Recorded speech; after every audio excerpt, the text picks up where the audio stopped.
You'll start by pressing your finished pocket front.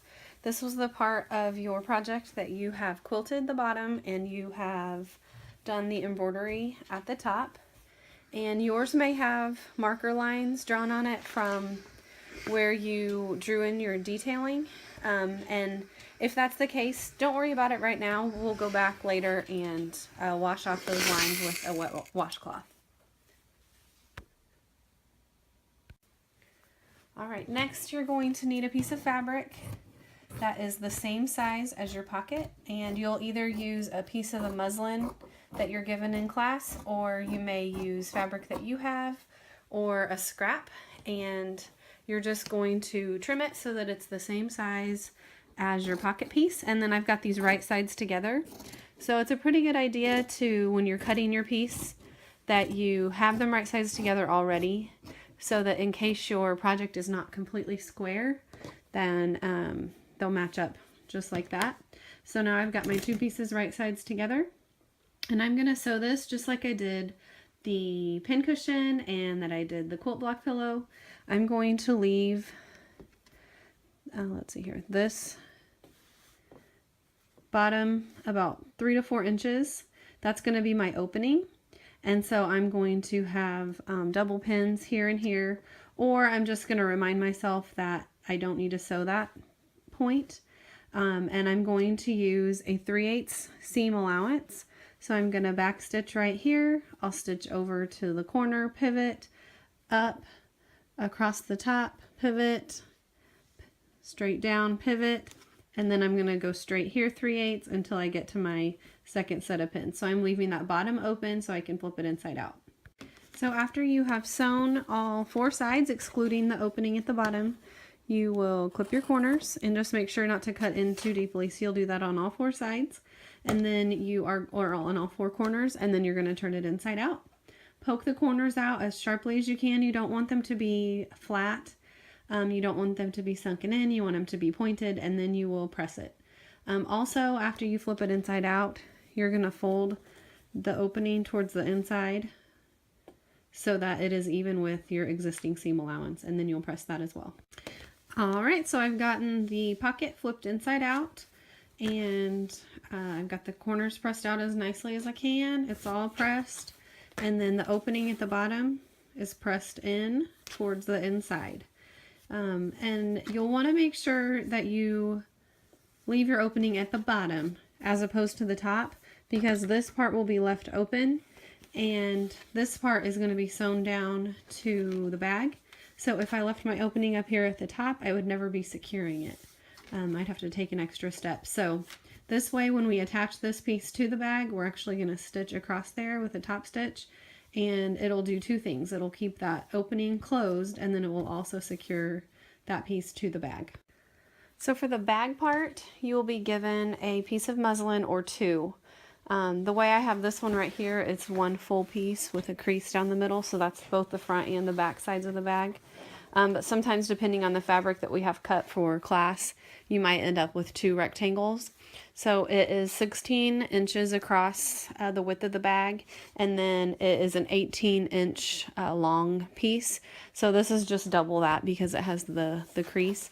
So you're going to find the top, what would be the top of your bag, and lay your pocket, and you're going to measure from the top down 4 inches. So the 4-inch mark will go to the top of the pocket, and then I will want to kind of eyeball it at first, but I want to even on both sides. So I'm going to come over here and I'm going to measure this. This is 3 3/4 inches from that side, and it is 3 1/2 inches on this side. So if I shift it over this way just slightly, now over here it is 3 5/8, and on this side it is 3 5/8. So that's what I need. So I'm centering it on the bag, and again I'm going to measure from the top to make sure we're right at 4 inches. Okay, I need to shift it down just a tiny bit. Okay, so I'm 4 inches from the top, and on mine it happened to be 3 5/8 on both sides. So I am going to put some pins in just to secure it, hold it in place while I sew. And this is just the first step of actually making the bag, constructing the bag. And once I do this step, then the pocket will actually be finished. So I'm going to put in a top stitch. That's going to be about 1/8 of an inch from the edge. I'll start right here and back stitch, and I'll stitch down, pivot, stitch across. Again, that's when we're going to close up this opening.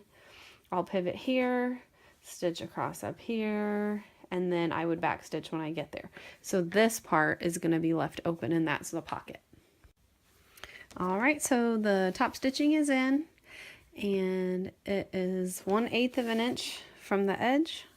I did a pink thread here so you could maybe see it a little bit better, but this is what it'll look like on the back. So this will be the inside of the pocket. What you'll see is just a 3-sided rectangle with the top left open. So that's the top of the pocket. Right now, for class purposes, we're going to skip on and make the handles. So you have 2 long rectangular pieces, and you're just going to take those and fold them in half lengthwise and press. You do want a good crease on those. These are going to become your handles for the bag. So once they are pressed, we are going to take it over to the sewing machine, and you're going to sew 1/4 of an inch seam all the way down the length of both of the openings, so on the side with the raw edges. Alright, to flip this inside out, we're going to use a loop turner that looks like this. You've probably already learned how to use the fast turn loop turners, which are great for like the aprons where the ties have a closed end, but these have open ends. So this variety, actually these are a lot cheaper. You can get these for like $1 or something at Walmart, maybe just $1 or $2. So you slide it up through the strap or the handle, and then there's a little hook that's going to go on the end of the fabric. And it actually, this is easier to do if you have a friend, which I'm at home by myself, so I don't have a friend here to help me.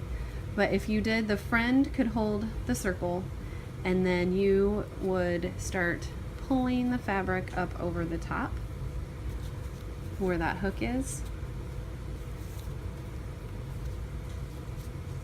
So it's important to give a little bit of tension to that loop at the end of the handle. Got to hold on to it. Again, this would be much easier if I had someone to help me. So I would recommend when you're doing this in class, just partner up maybe with the person sitting next to you and have them hold your handles for you as you begin. It's also important that you follow the directions for the seam allowances for this project. If you happen to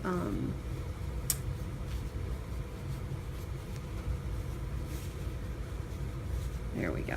If you used too wide of a seam allowance, then it's going to be harder to flip it inside out.